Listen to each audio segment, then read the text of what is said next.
On va passer à la deuxième partie de votre livre avec les forêts, les arbres et leurs animaux. Le chevreuil, vous parlez de l'écureuil roux et la différence entre un écureuil et un sain, à la page 45. Oui, alors là, c'est pas moi qui en parle, c'est Christian Bobin, en fait. Je cite Christian Bobin, qui effectivement compare cet animal un peu espiègle, qui est un animal qui va chercher aussi et qui va perdre, mais qui va accepter de perdre, et puis qui cache les trésors aussi dans la nature. C'est un animal absolument extraordinaire, qui est facile à voir, hein, puisque c'est un animal diurne et on en voit souvent dans la nature, c'est pas trop rare encore. J'adore l'écureuil, c'est mon animal fétiche. Alors, le bois sacré, qu'est-ce que c'est qu'un bois sacré? Et parlez-nous de l'adoration des arbres qui a été interdit à une certaine période de l'humanité. Alors, le bois sacré, c'est en fait des espaces dans la nature, c'était surtout dans la période celtique, germano-celtique, euh, était effectivement le némésis, c'est-à-dire ce carré de forêt qui était un lieu sacré sans doute aussi parce qu'il abritait les esprits de la nature. Il abritait aussi des arbres remarquables.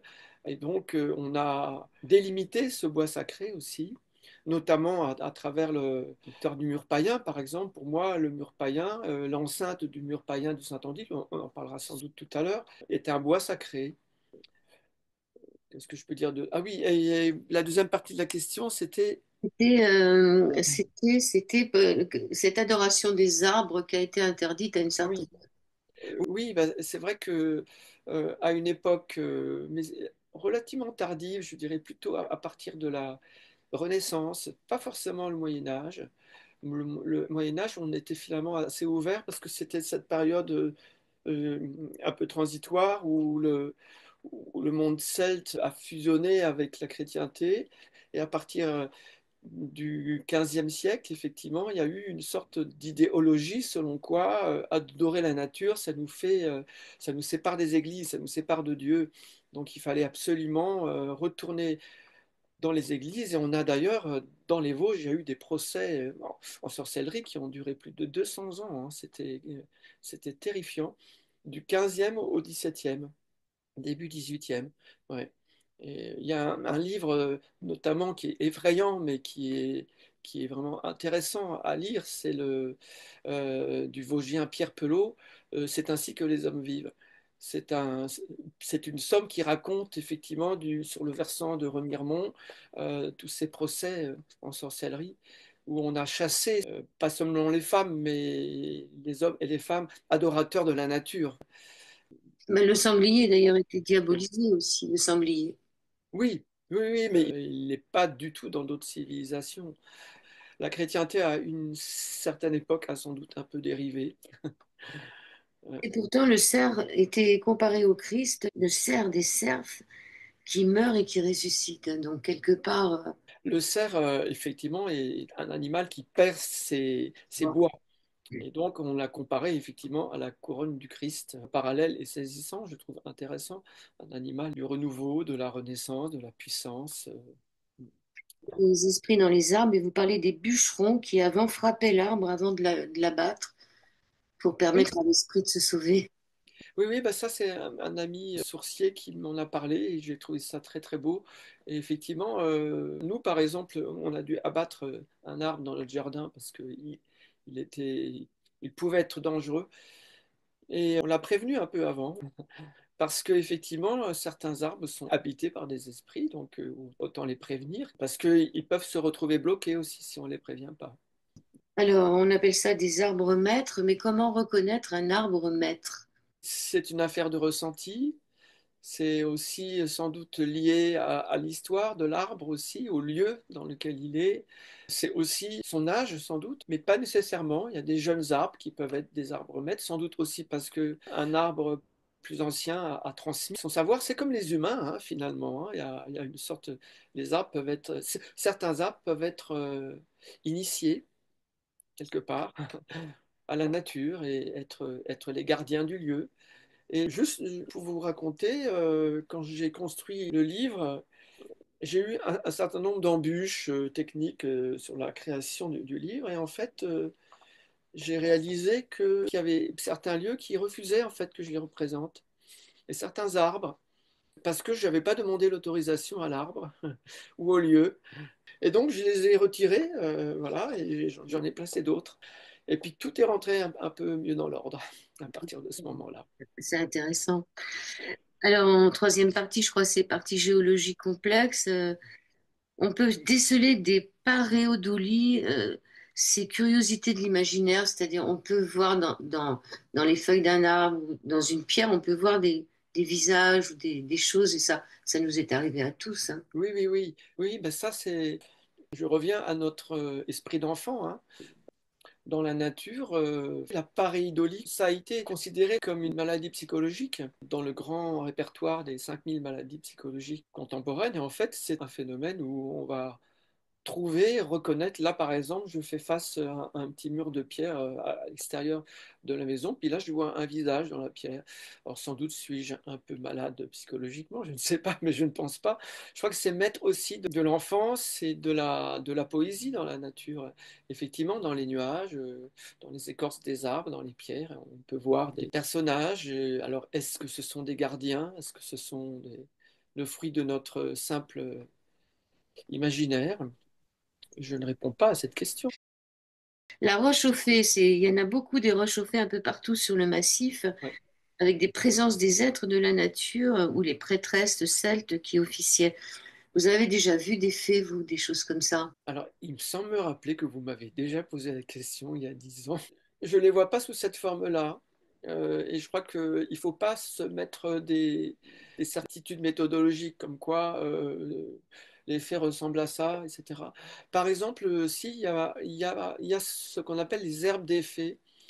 Les herbes des fées, ce sont des herbes hautes, des graminées, et quand il y a beaucoup de vent, elles bougent un petit peu comme ça. C'est donc des graminées avec des hautes tiges et des petites graines un peu chevelues tout en haut. Et donc, quand elles bougent comme ça, il y a un côté un peu comme des petits papillons comme ça. Et avec mon appareil photo, je fais une pause un petit peu longue, c'est-à-dire que j'expose pendant je sais pas, un quinzième de seconde, une demi-seconde avec un trépied pour que ça soit net. Et j'ai la trace comme ça qui apparaît de l'herbe des fées au vent, comme ça, et ça donne l'impression, après, sur la photographie, qu'on a affaire à un esprit. Alors, qui sait? Alors, il y a tous ces rochers géants. Qu'est-ce qu'ils Oui. représentent finalement? Alors, les géants, ce sont des mythes très anciens qui remonte à la Grèce antique, qui remonte aux géants aussi, à l'histoire de Gargantua, dans le monde germanique aussi. Les géants, en fait, c'est les deux aspects. Il y a à la fois l'aspect chaotique, ces espèces de forces destructrices, ces géants de pierre qui façonnent la montagne avec une sorte de colère, et en même temps, c'est les forces vives de la nature. Les géants, il faut les dompter, il faut les faire siens en fait. Il faut faire en sorte que ça devienne nos amis. Et là, les géants peuvent nous donner des leçons de vie. Et ces géants de pierre, c'est vrai qu'en montagne, particulièrement dans les Vosges, il y a des falaises extraordinaires. Et c'est vrai que ça nourrit l'imaginaire, hein, ça a nourri l'imaginaire des anciens, ces histoires de géants. Oui, il y a le rocher du Solstice dans le Oui. massif du Tenchel, dans le Père Haut-Rhin, dans Michel. le même massif. Le rocher des anneaux avec un anneau qui aurait permis à Noé d'arrimer Oui, d'arrimer son arche. oui. Alors, quelque part, cette légende, elle a un fond de vérité, puisque effectivement la mer était présente sur le massif, puisque le massif, c'est un massif ancien. Donc il y a eu la surrection du massif et après toute l'érosion, et il semblerait que la mer était présente. Les pierres portent un peu la mémoire de la mer. Donc finalement, on n'est pas si loin de ça. Et l'histoire des anneaux aussi, l'anneau, si on se rapporte aux légendes des anneaux racontées par Tolkien et d'autres encore, voilà. Il faut vraiment venir dans les Vosges parce qu'on croise sans arrêt des lieux comme ça. Ouais, je pense que c'est vraiment un voyage à faire. Oui, Alors, on parle des animaux, donc le grand corbeau, les gens en ont peur aussi, c'est assez lugubre. Il y a des pierres de soins, il y a des menhirs, le menhir du oui, Molberg. oui, oui. Alors là, ça c'est intéressant, c'est dans la vallée de la Bruche, entre Schirmeck et Molsheim. Et c'est un sentier celtique qui a été réaménagé dans les années 90, notamment par un ami, et qui comporte beaucoup de pierres de soins, dont ce menhir du Molberg. Et en fait, les pierres seraient habitées par des esprits. Et quand on ouvre la pierre, on peut entendre le cœur de la pierre. On peut entendre le battement du cœur. Et ces histoires de druides et Ouais. prêtresses gauloises qui avaient le pouvoir de faire tourner la pierre sur elle-même. Quand on voit la grosseur de ces pierres. Ouais, ouais, ouais. Oui, alors qui sait si les pierres ne peuvent pas bouger, hein, ça, c'est encore une histoire. Alors, il y a la table des géants. Ouais, table des géants, du col de Valberg. Euh, Ça ressemble à une sorte de dolmen, mais en fait, c'est une pierre naturelle. Simplement, elle a servi de culte. Sur son sommet, on a creusé une coupelle, une sorte de cupule. Donc, vraisemblablement, on devait y accomplir des rites, des rituels. Et c'est une pierre qui n'est pas très très grande, qui fait 1,80 m de haut, quelque chose comme ça. Alors, il y a aussi les grottes cultuelles avec la grotte de Saint-Léon qui guérit de la stérilité Oui, en Moselle. oui, oui, oui, oui. C'est une grotte très très profonde. C'est la grotte la plus profonde du massif, en fait. C'est vrai que la géologie dans les Vosges ne permet pas forcément d'avoir des grottes aussi profondes que dans le Jura ou dans certains lieux des Pyrénées, mais c'est souvent des abris sur roche. Et celle-ci, elle est liée à Saint-Léon. Saint-Léon, c'est le seul pape alsacien. Et donc, c'est une grotte très profonde. Alors, actuellement, la source est tarie, mais on venait en pèlerinage, effectivement, pour y boire la source tout au fond de la grotte. C'est très intéressant aussi à voir. Est-ce que c'est dangereux d'y descendre? Non, pas du tout. Non, non, il y a un petit sentier qui descend et c'est très praticable. Ouais. On va passer au mur païen du mont Saint-Odile dans le Bas-Rhin. Mm. Alors, Ça, c'est quelque chose. On ne sait pas ce que c'est, pourquoi ils ont construit ça. oui, alors c'est une muraille qui fait 11 kilomètres de long, qui est en fait constituée de plusieurs enceintes différentes, qui abrite actuellement le couvent du Mont-Saint-Odile et qui a été construite à une époque, à mon sens, très ancienne. Mais c'est une véritable énigme archéologique, presque aussi une énigme policière, dans le sens où toutes les époques se sont superposées, de l'époque sans doute encore plus ancienne que le néolithique, jusqu'à l'époque celtique, jusqu'à l'époque romaine, jusqu'aux premiers chrétiens. On a vu traverser aussi les Mérovingiens, l'époque de Saint-Odile. Et donc, ça s'est superposé. En fait, ce mur qui est la plus grande muraille d'Europe continentale, la plus grande d'Europe, c'est le mur d'Adrien en Écosse, mais celle-ci, c'est vraiment la plus grande de France et d'Europe. Et elle est construite avec des pierres importantes en poids, qui chacune sont reliées par des tenons, comme des mortaises, si vous voulez. Donc on a creusé de chaque côté des deux pierres jointées des trous en forme de queue d'hirondelle, et on y a trouvé des mortaises en bois de chêne. Et la question, c'est de savoir, mais à quoi ça rime? Qu'est-ce que c'est ces tenons qui relient toutes les pierres du mur?